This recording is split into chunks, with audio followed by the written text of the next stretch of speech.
A lot of shout-outs and a great guest to get to in this edition. But before I do anything, I'd just like to say that, for reasons that you will have read and heard about in the news, my heart goes out to the people of Manchester after the recent terror attack that's claimed innocent young lives. Just people, families, young people going to a concert in the city. And this is what the modern world has brought us to, and it's enormously sad. You know, I'm from Liverpool, and that's just down the road from Manchester. We are friendly rivals, but when something like this happens, we all come together, and my heart goes out to you. And, you know, I hope there will come a time in our lives when such things do not happen. Let's get on to shout-outs, and then a very special guest, a man who witnessed one of the most remarkable UFO encounters ever. A man who was piloting a plane, a passenger plane, and saw something astonishing. I've been trying for 10 years to get him on. He's on this edition. Let's get to the guest on this edition, a man who had his own close encounter 10 years ago. His name is Ray Bowyer, and I think you are going to be intrigued by what you're about to hear. Ray, thank you so much for making time for me. You're welcome, Howard. Now, tell me first of all about where you are, because my listeners in America, I have many of them. I think they're going to have a little time or a little trouble getting their heads around the idea that here is somewhere very close to France and the French mainland, but is actually a set of little islands that are British. Absolutely, yeah. It stems back from when the Channel Islands, where I'm living, invaded England in 1066 and occupied it. So that's the sort of a distance back that this place goes. I live in a place called Alderney, which is the northernmost of the Channel Islands, 8 miles from the French coast. And in actual fact, it's the only Channel Island. It's the only one island that's actually in the English Channel. All the rest are in the bay. So we get pretty much big extremes of weather and wind and tides there, and very, very fast tides, 8 to 9, sometimes 10 knots around the island. So yes, interesting place to live, very remote and quite cut off, which was why I went there in the first place, to fly for the local airline, Arini. I mean, it is a beautiful place, and it is British, but there is a sizable French influence there, because just across that bay, you've got places like Granville, and that is as French as you can possibly get. Absolutely, yes. Just a few miles away, and visiting yachtsmen are always coming over from France. I'm presuming back in the day that there was a massive amount of smuggling going on between the mainland France and brandy into the UK. There was also the Channel Islands itself was a place for privateers. I think the Americans would call them more like buccaneers, and the ships were arrested and on behalf of the king were pillaged and the goods taken away. So that caused a lot of problems between the French and the English, and that explains for one particular reason why this huge port was built in Alderney, which was placed there to house the British fleet at the time in the 1850s, because we were once again at war with France, our best friends. And the other thing, about where you are is the fact that it is so different. It is so very different from here. It is, as you say, isolated, and it is very French in influence. Yes. And the one thing that a lot of people of my generation will recall, because of all the television coverage that there came to be in later years, was the fact that, of course, the Channel Islands, which some people in this generation forget, was occupied by the Nazis in World War II, which, you know, I know that you're not of that generation, but there are still people around who will have recollections either of themselves or of grandparents or even parents who went through that. Absolutely, and it's all around the place in Alderney. There are so many military installations built there out of huge tonnages of concrete, probably millions of tons of concrete, and the reasons for that is, I think, now becoming apparent. There's quite an interesting article in the mainstream media in the UK citing the possibility that Alderney was possibly going to be a centre for rocket attacks into the UK, and there may well have been up to 40,000 people involved in the construction of this site. All of it a bit speculative. I haven't heard much more about that, but what you can actually see on the surface is massive gun emplacements, huge defences against attack, but really the only reason people don't really understand. All we had to do was go around this little tiny island. They didn't need to attack it for huge loss of life. Just leave it alone, and it would eventually starve itself out. So there must have been something else to the reasoning for the construction of all this massive amount of concrete. I think these chaps from I think it's Daily Mail, have got an idea that it was going to be a strategic rocket base for bombing the UK with poison gas. Well, that would be a whole other story for my show, I think, and I'm going to have to come back. I love Guernsey very much, and I love the islands very much. I've been to a few of them, and of course Alderney. When you go to Guernsey, Guernsey had a very much more torrid time. I think when the boats evacuated Alderney, there were only 6 people remaining on the island to look after the cattle that were left behind. The very famous, world famous Alderney cow. In Guernsey, of course, about half the population left. I believe there was about 15,000 people left in Guernsey to operate with the Germans, and for an occupied period of about 5 years. And there was tremendous problems with starvation and medical assistance in Guernsey itself, and of course Jersey and Sark. It's part of our history that we should not forget, and as time goes by, that becomes even more important. Okay, so we've painted a picture of where you are. These little islands, is it Guernsey, Jersey, Herm, Alderney, Sark? Is that all of them? That's a lot. They're all the occupied ones, yeah. All right. Beautiful, very French influenced, as you say. Very tiny streets, cobbled streets. Very, very pretty. And also going right back into the Neolithic period with ancient monuments as well. So, it's a huge amount of history on these islands. But a very different place and some distance from the UK. You either access it by boat, which people used to do, and the ferries still run, or you do it by air. And you were a pilot, I know you're retired now, for an airline that I've used many times called Origny. Tell me about you and your career with Origny Airlines. Okay, Origny actually is a Norman French word for Alderney, so that's where the name of the airline came from. I never knew that. I joined the company in January of 1999 and had 10 years with them. It was good fun. And my principal airplane that I flew with them was the Britten-Norman Trilander, which is an 18-seat airplane with a through cabin where the person right at the back, 18 seats back, could see the pilot at the front directly. It's quite an agricultural type of airplane. It's designed for moving up to about 15, 16 people over short distances of, say, 10 or 15 minutes at 120 knots, so 2 miles a minute. So a short distance airplane, very strong, very powerfully built, and frankly, it needed to be to work out of Alderney because that was, out of all the airports that Origny used to fly into, Alderney is by far the most significantly difficult place to operate into due to the closeness of the actual runway from the cliff itself, and the turbulence that's created, especially in a southwesterly wind, which is the prevailing wind, and challenging sort of an airport. So I joined them in 1999 and was based in Alderney until 2003, where I was then based in Guernsey. But my actual UFO sighting occurred in Alderney. Apologies, but when I was based in Guernsey, but I was flying into Alderney from Southampton in 2007.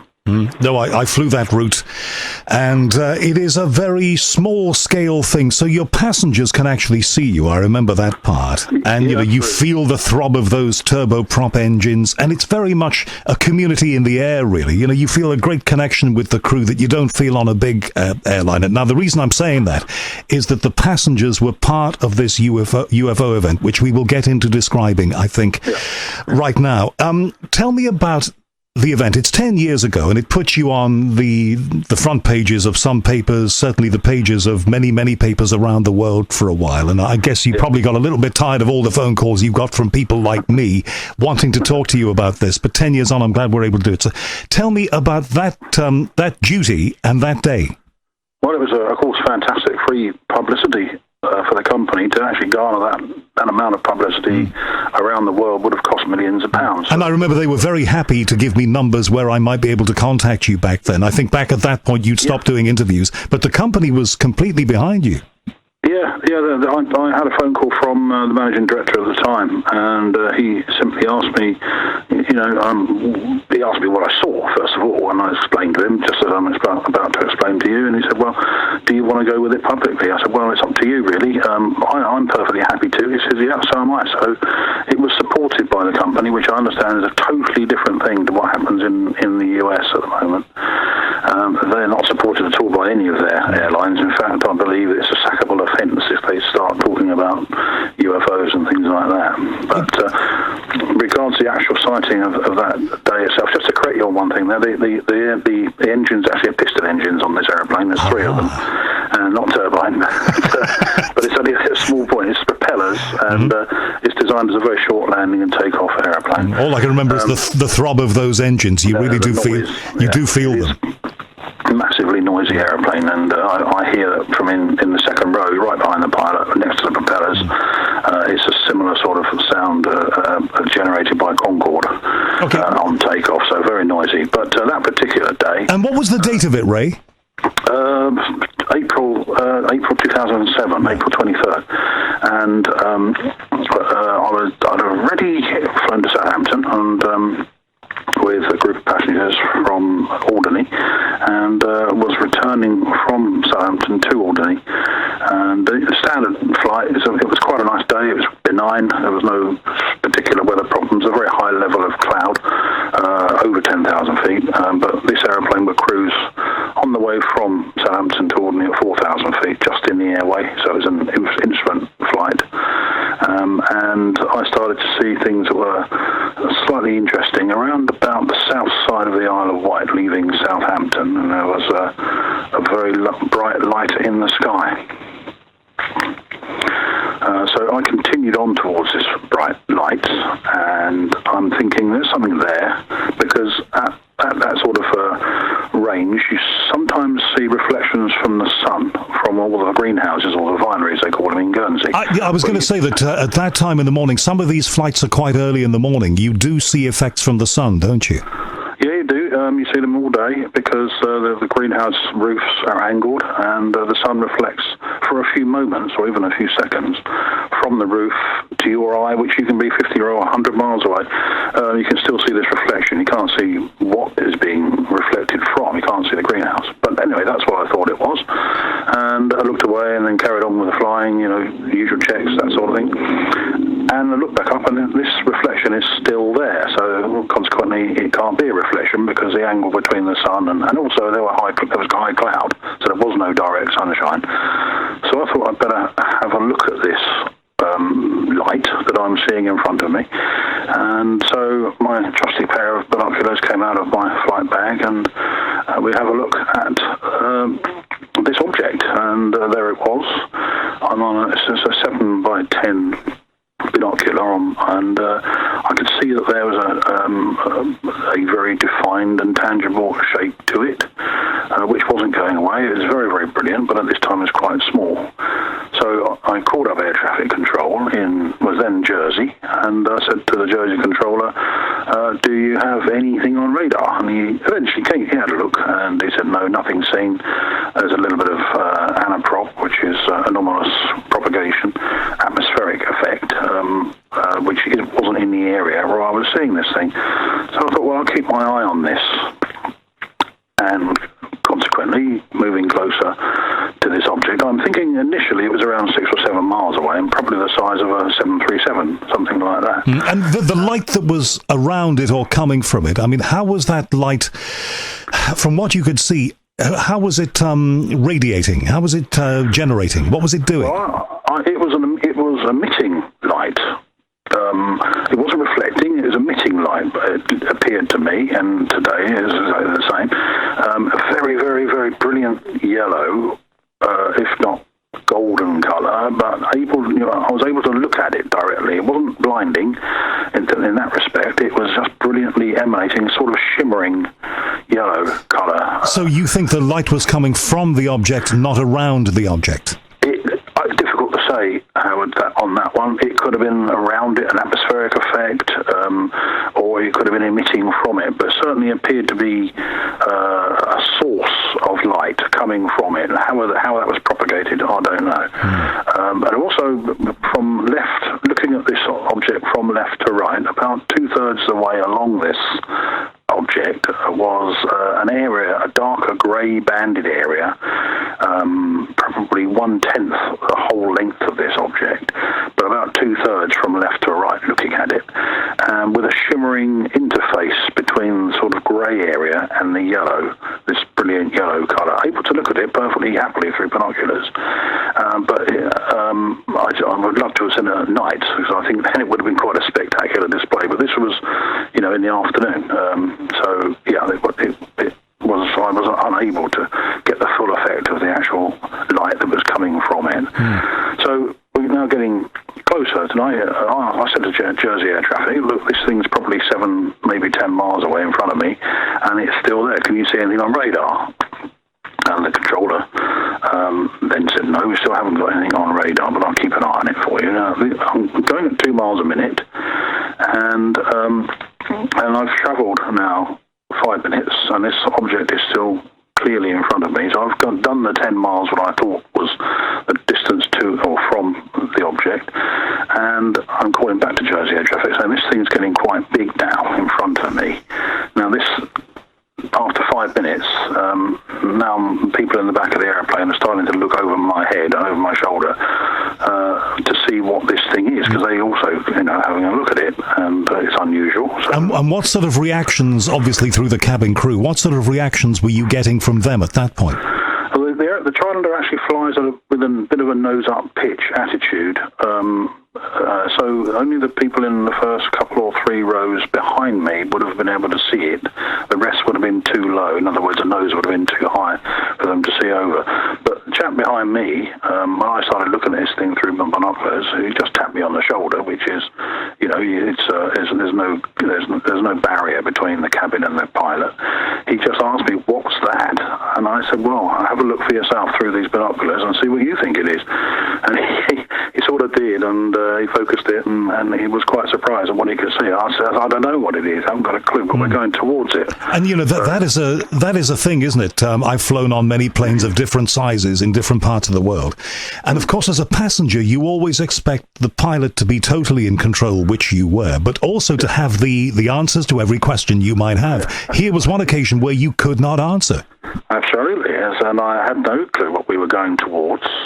So I'm now talking once again to Jersey Air Traffic Control, and the controller then now takes out the filters, which filter out slow-moving objects and that sort of thing, and it increases specific areas of that radar that he could look at. And I asked him once again, are you sure you haven't got anything on radar? This thing's getting quite close now. Oh, I'm getting close to it. And he said, yeah, we have got something. So at that point, I realised that there was almost certainly something there which was physical. It wasn't a propagation of the light. It wasn't a reflection. It was physically in the air at that time. And it was around about at that time, after 7 or 8 minutes of looking at this first object, that I noticed through this sort of haze layer a second object, exactly the same shape, but further away, therefore quite a bit smaller. And these 2 objects look like they may well have been working in conjunction with one another. Had you had up to that point the thought UFO cross your mind? Had that occurred to you? After a few minutes, yes. After a couple of minutes. I mean, first of all, you're going through the usual thinking of reflections, something like that, a fire on the sea, maybe, a ship on fire, whatever. But yeah, then came the realisation that this thing wasn't on the ground, it was actually in the air, and there's a radar signature. So let's proceed with caution. And were Jersey Air Traffic Control, who you were talking to throughout this, were they taking you seriously? Yes, they have no choice, really. I'm asking them questions which they didn't have an answer to, and in the end they did have an answer to. In fact, after the event, I went down to the Jersey Air Traffic Control and took copies of that afternoon's flight. And to me and to others, it clearly shows 2 tracks of 2 objects moving away from each other that appeared at the same second and disappeared at the same second. And these were big objects, very, very big. And how did you get that record at that time? Because I thought those things, were not accessible to people other than the people working for air traffic control. Well, I just phoned them up, said, had a chat with the controller himself, and he said, well, come down, let's meet, and let's go to the Elvira machine, which was then the radar machine that was being used in Jersey. And I just, they said, there's a television screen. It's not a Windows-compatible machine. It's completely out of production now, but there is an interesting side story to this after we've spoken about the sighting. And I just got 3 or 4 hard copies and one cleaned up copy of the sighting that day. And it's pretty damning evidence, actually. And what happened to that report, Ray? Where did that report go? You've got a copy, but what did they do with it? Well, the interesting concept here is that the Alvera radar, as a French design, was replaced, I think it was in 2009. It was all torn out. The new air traffic control tower was built in Jersey, and the old radar system, which was conjoined with Guernsey, the same radar would be used for both heads, one in Jersey, one in Guernsey, which were 20 miles away from each other. And the old system was taken out, a new system was put in, and my old tape of that particular couple of hours was kept in a storage bin and was thrown away. Really? Also, we thought.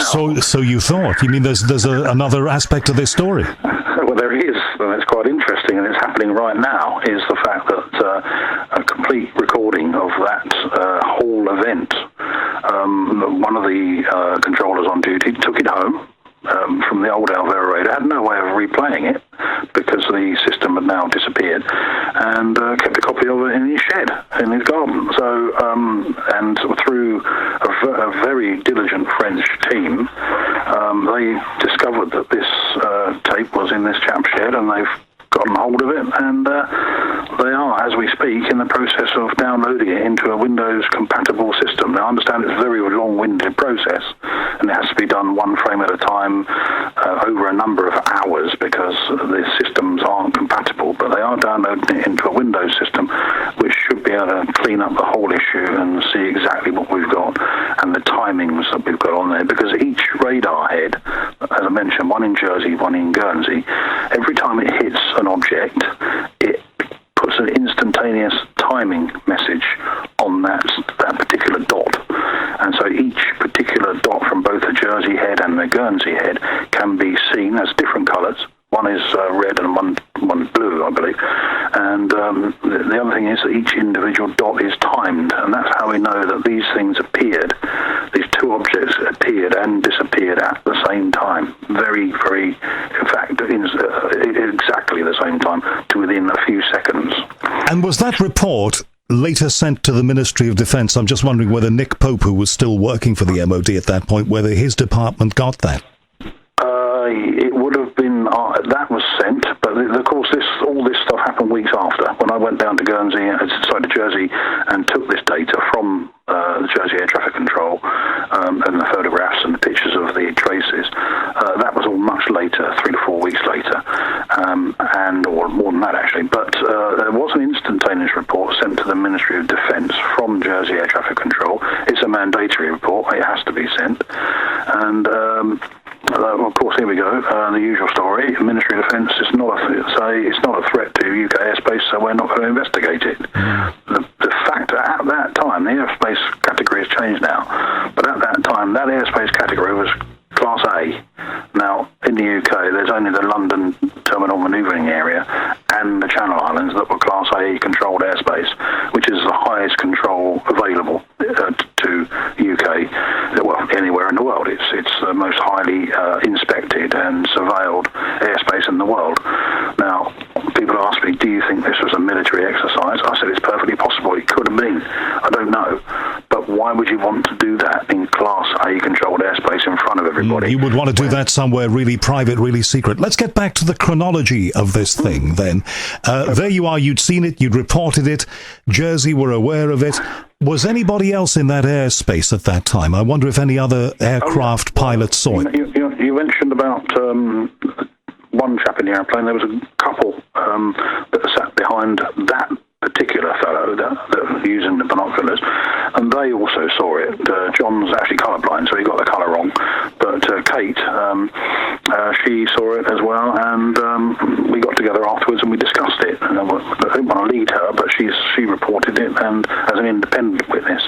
But we're now getting quite close to these two objects, and I'm becoming a bit uncomfortable. I've been flying towards them now for about 10 minutes and getting closer and closer. Now you don't need binoculars to see this closest one to me now. It's like very tangibly visible, just hanging in the sky. It appeared to me to be stationary, but it wasn't quite. It was doing about 6 knots to the north. So at that point, the Jersey air traffic controller, unbeknownst to me, is talking to another aircraft, which was a Jetstream 32 aircraft out of the Isle of Man into Jersey, operated by Blue Islands, and it made a general call. Can anyone see anything in the general area of Alderney? And this particular pilot, which was going in a southeasterly direction, looked over his left shoulder, and in his 7 o'clock, right over his left shoulder, he could see the object that was closest to me. So there was a second verifiable airborne viewing of the same object that I was watching. So that was nice. I didn't know this until long after. Until I got back into Alderney that night. I got a call from Jersey saying that there had been a second sighting of it. No contact from the ground at all, because there was a haze layer at 2,000 feet. So now we're in a scenario where we've got physical viewing on my aircraft, radio reports, and also radar contact, but also a second aircraft in a different part of the airspace being able to see the same object. And we're still getting closer and closer to this thing.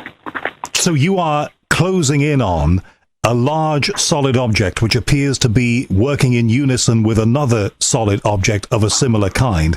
What is going through your mind at that point? Well, I'm getting a little bit tetchy now, because I'm wondering that when we go down through this haze layer, where this thing is going to be. Is it going to start moving towards us? I'm estimating now that we're still around about, as I start the descent from 4,000 feet, that we're still around about 10 miles away, but I've got around about 8 miles to fly into Alderney.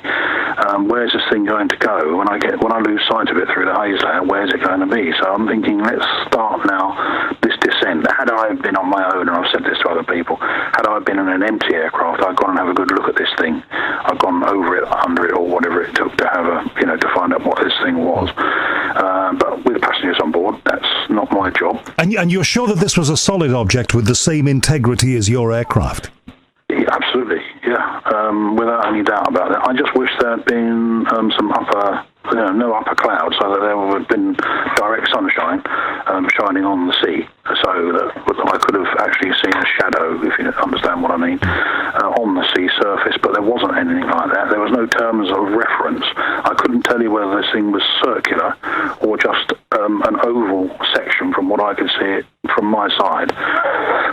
Excuse me. It looked like a CD disc on edge. If you hold a CD disc up and just move it very slightly in the plane, it looked very sharp at each end, and I couldn't tell if it was circular, but there's definitely something solid, definitely something tangible right in front of us now, albeit it was actually still 10 miles away, but that's how large this massive piece of equipment was. So by this point, you're getting a much clearer idea of the scale and size of this thing.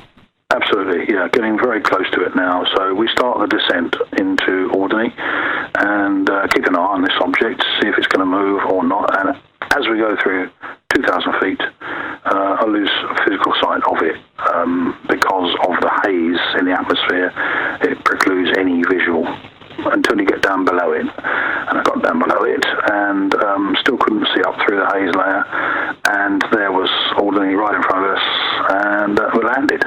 And at that point, after landing, without wanting to lead the passengers, as I mentioned, I just said, if anyone saw anything unusual during that flight and you'd like to discuss it, please come into the office and make a report, which, as I said, Kate and John did do that. And they've been sort of on television lots of times to describe what they saw, which was pretty much the same as what I saw. Did anybody take any pictures? Unfortunately not. Now, I had a brand new phone. I just got a phone. My old phone didn't have a camera on it. We're going back into the day a bit now. We're going back 10 years. And the phone I had on me, which did take photographs, I totally forgot about. There's a lot going on, so I just did not take any photos. That's the one regret I've got about this thing. But there we are. I didn't see the Channel Television report. That's your local television station that made a big thing of this story at the time. But I did read one of the newspaper reports in the days subsequent to this. And the quotes from you sounded rather shaken. You sounded as if, even though you are an experienced pilot, that something had happened to you up there that really did leave you shaken and disturbed a little. Well, two things. One was the enormity of the size of these objects. And we're talking something around about a mile across from one end to the other. Huge. How can that be just sitting there in the sky? How can this be reflecting radar if it's not solid? There's got to be something to reflect the radar, so it has to be something physically in the sky. This was the biggest machine that would ever have been airborne in history. There's nothing bigger than this machine, and I'm flying towards it with a tiny little aeroplane with a dozen people on. What now?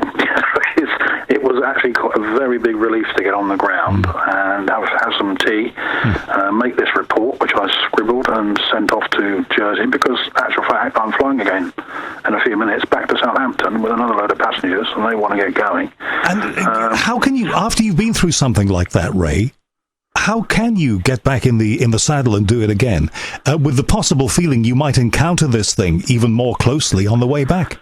That's it.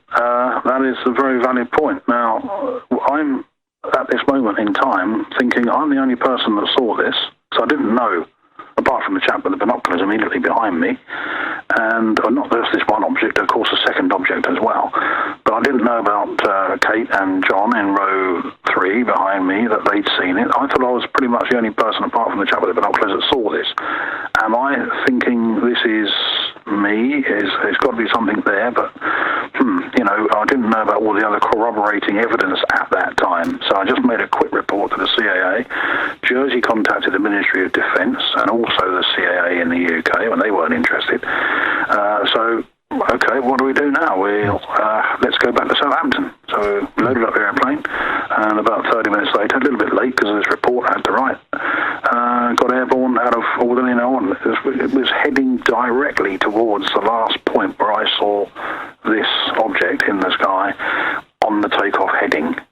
And as I rose up through 2,000 feet in a quite actually a steep right turn, so I wasn't going to head towards this thing. There was nothing there. This thing had disappeared. Both gone. And frankly, I was pretty thankful for that, to be honest. Well, I can certainly understand and appreciate that.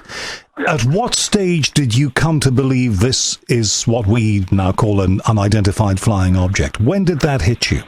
I think that came definitively when I got the report that there was a radar contact, but it was very much confirmed by the second sighting from the other aircraft in controlled airspace, from the Blue Islands aircraft, the Jetstream going into Jersey. That's when it came home to me. It came home to me then quite firmly that there was something there which shouldn't have been in that airspace, that obviously was. And really, that's about all I can tell you about that.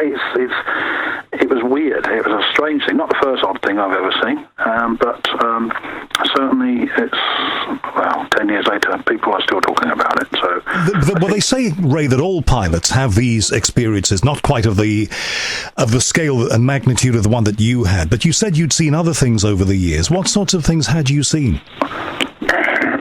Things like swarms of bees, strange-looking lenticular clouds in mountainous areas, odd things over the desert, which probably dust swirls going up to high altitude. Right, but up to that point, most things that could have a rational explanation. Absolutely. It's physical. Swarms of bees, for example, they look quite strange. And then all of a sudden you hit them, and the aircraft is completely covered in, carcasses. But all physical things that can be explained away. Now, this was a second item them. I did see another one not long before that, actually. But it's the second thing I've ever seen that is totally unexplainable. It was brand new to me. I'd never seen anything like it. No flying machine has ever been made that I know about outside of the military. No other flying machine has ever been made not only to look like that, of its magnitude. And can you imagine the amount of money that it would take just to construct a mile-long machine that was flying? So there are two of them. If that technology is ours, if you'll pardon the expression, an awful lot of thought and work has gone into this thing. And how would you disguise something that is that big? Yeah, well, when it's on the ground. This is it. This is a very good point. And why would, as we mentioned a few minutes ago, why would you want to put that in Class A controlled airspace? To hide it? It just seems to me that the people, persons, objects that were beings that were piloting this aircraft weren't from around here, as I've said many times before.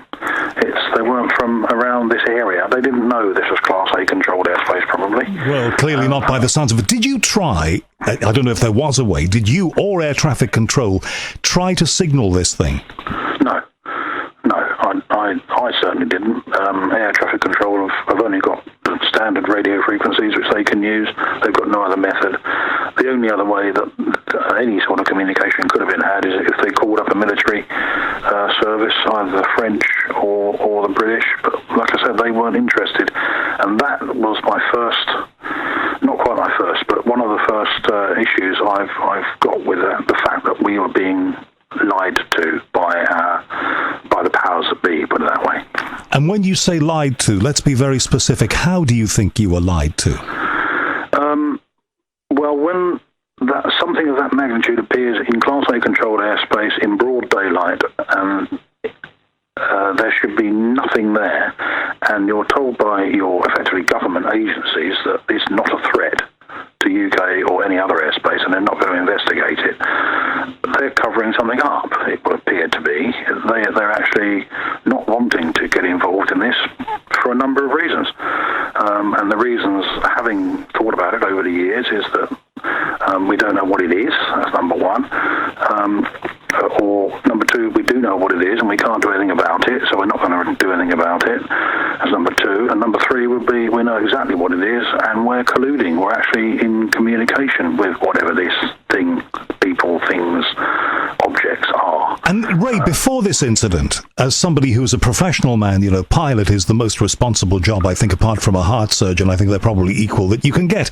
Did you believe any of these things before that incident? Were you a UFO man? Did you like conspiracy theories? No, not at all. No, I had no sort of, apart from the usual stuff you see in the newspapers and the Rendlesham Forest and big deals like that. I thought about it, but it wasn't anything that was affecting me in any way. No, so not pro or anti thinking about it. I keep a fairly open mind about different issues, but certainly not a ufologist, as I think the Americans tend to call them.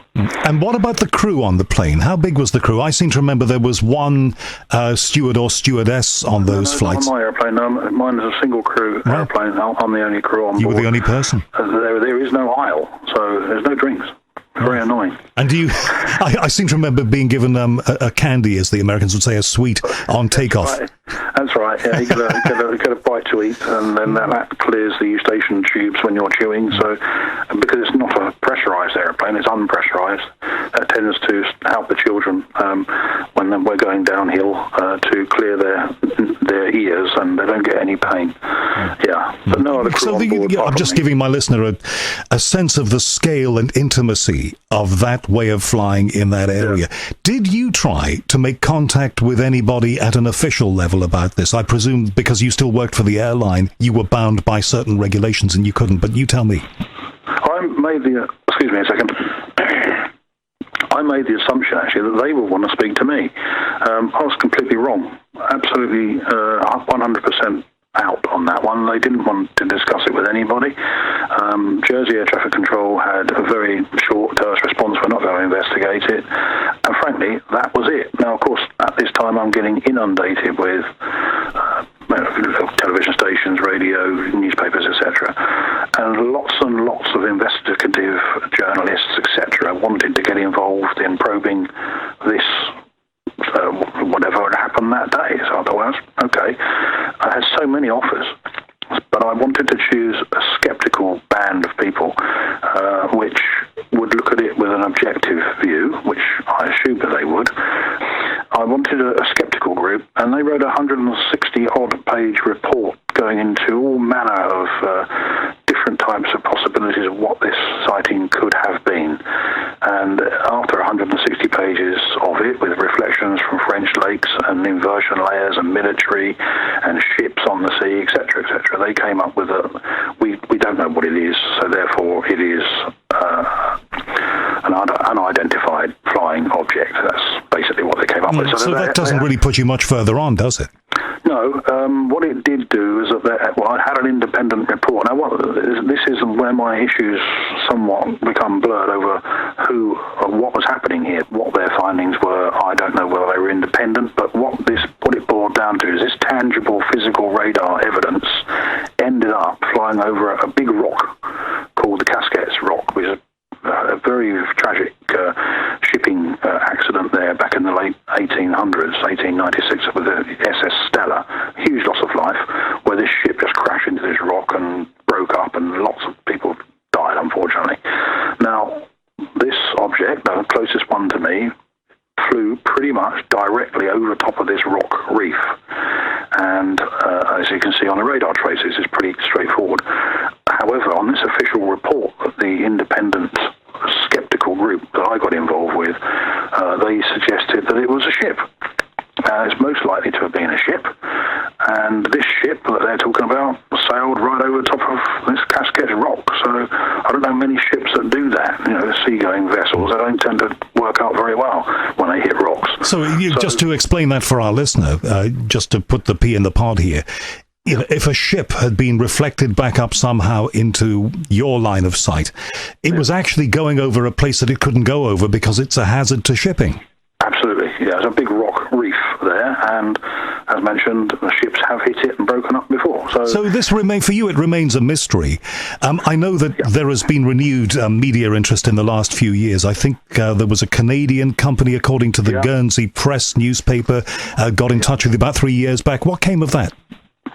Well, they actually were very, not at all critical. Absolutely, they were quite supportive. Canadians, there's a Dutch group and there's an American group. It's, like I say, it's reverberating all around the world. This particular story because of the evidence. I've got all of the physical evidence, and it's out there now in a report. But also, I've got the radar tapes. I've got that hopefully is going to blow the lid off this thing completely, because then we can see exactly what it is when they're finally published. I've got the audio tapes, and I've got the radar physical evidence, and we've got a confirmed sighting from another space. It's one of the only cases of a UFO sighting which can be corroborated in many different ways. Mostly they're visual sightings. Sometimes they're film evidence from one place. Very occasionally you get film evidence from 2 or 3 places. But this particular one, that's what it hasn't got. It hasn't got the film evidence, but it's got everything else that make up the story as being probably one of the most highly investigated UFO sightings out there today. Listen, I entirely get where you're coming from, and I'm right behind you. I may get the odd email from people saying, this man is retired, why is he keeping this going? What do you say to people who make those kinds of points? Oh, good luck. Here's the big issue. I've been asked to go and talk on various different programs all over the States. It's a big industry in the United States. I realise that. It's a massive industry. There's a lot of people making a lot of money out of this type of operation, and Roswell and all that stuff going on. I didn't want to go down that road. It was possible that it could have been speaking tours and all that sort of nonsense. I'm not like that. That I think would demean the actual validity of this event. I don't think it would have encouraged any further investigation if I'd have gone down that road. Now, it would appear that this French investigation group have now picked up the baton. They're running with it. If they can come out with some credible evidence from the newly found tapes that were in this garden shed in Guernsey, in Jersey, if that can then redefine this story with some sort of accurate outcome, I'll be more than happy with that. So to any sort of emailed skeptical listeners, and I hope there are a lot of skeptical listeners, because this stuff needs to be analysed from every every side, and a lot of things do. But I'd say to them, wait for this new evidence. Have another look at it when this comes out. It's probably going to be quite enlightening. In fact, it might really make a few people sit up and think, hell, maybe we're not alone here. But your life was not like this before that event. Your life changed on that day, didn't it?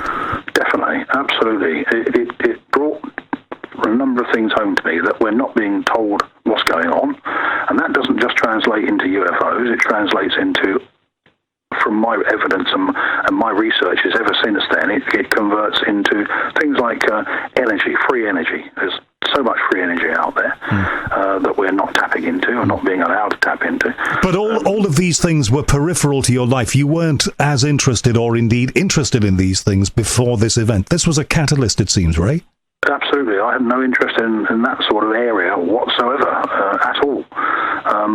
The fact that the medical profession isn't doing what it should be doing, and evidence to support that now, and there is machinery out there that can do an awful lot of good. And all this appears, just like the UFO thing, it all appears to be being suppressed.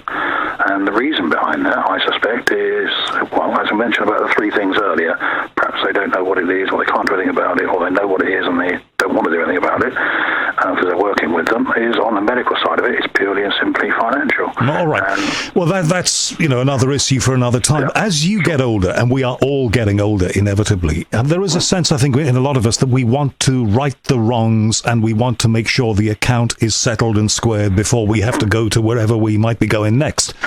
What would you like to happen? That, by the way, I'm not in any hurry. No, well, no, me neither. But what would you, vis-a-vis this incident and your involvement in it, what would you like to happen before your time comes? I suspect what's about to occur, and I can't put a time frame on this, is that there's a big issue here of whether this is actually exoplanetary, if it comes from outside of our planet, or whether it's a military operation, and that is a very strong point, actually, whether our military are re-engineering evidential craft that have landed or crashed or whatever here. That is a strong possibility in my mind. There's craft that are hovering in hangars right now in the US. There's no one on it. It's just simply not on the ground. It's just hovering away. Anyway, that's... And let's make the point again that here is a guy who 10 years ago wouldn't have had any truck with any of this. So what happened to you was so momentous and so monumental that it's changed your mindset completely and made you think that way. After the event, I must ask you this because it's a point that I should have made earlier. After the event, did anybody wearing a uniform or a smart suit carrying a briefcase come and talk to you and try and debrief you? I have had no contact with any, not that I know of, I have no contact with any outside agency apart from my own company at all. All right, and what happened to your career after that then? You're retired now, Ray. Presumably it was uneventful thereafter. Yeah, no, I've gone into different things now. Flying still plays a big part, but I've just finished building a very large aircraft hangar in Alderney itself, something that was needed. I'm looking at going back into flying now, actually, because in the UK you can still fly until you're aged, and at the age of 65. So I'm looking at possibly going back into that. Don't know, but yes, it's a possibility. But for me, this particular event is really changed my outlook on everything that I see and do. There's a lot of false flag operations out there, so it all requires investigation. My maxim to everybody out there would be really to question everything that you are looking at, that you are told, that you see, everything that's pushed into your face. There's probably a reason for it, and question that. There sounds to be, look, you don't sound like a bitter man on any level whatsoever. You sound like a very frustrated man. I think if I've done an awful lot of research over the last 10 years, not only into the UFO community and the world of UFOs, but also to pretty much every other industry on Earth, and I find out that it's not the government that's running it. It's an exo-government. It's a government that's above the government, if you like. Some very rich people, some elites that are operating the whole system on our behalf. of it, and I don't think it's beneficial. So I would like to think that eventually the people will sort of realise what's happening and would like to change it. It's going to be very difficult because these people sort of own a few armies and air forces and things like that. But I think people power eventually will overcome. So if your reference to what I would like to see on my, after I've passed away, it would be for the people to be in command as opposed to a few people in command. A lot of us have watched that film about Sully, the man who saved that plane on the Hudson River, and all of the people who are grateful and will always be to him, and, brilliantly played by Tom Hanks in the movie. But that was a movie in real life. When you were closing in on this thing that was so huge you didn't know what it was, were you mentally making a plan in case it started to behave erratically and affect you more? Yes. The plan was to turn 180 degrees away and get down quickly. That was the ultimate escape plan. It's all you can do in an aircraft is give yourself distance and get out of its way. If it's coming towards you, it probably can't manoeuvre that quickly. I had no idea what it was capable of doing. So that was the ultimate plan. The primary plan was to get the passengers on the ground, carry on with their lives. But the ultimate plan was a 180 turn, go in the opposite direction, and get down on the deck and see where we went from there, really.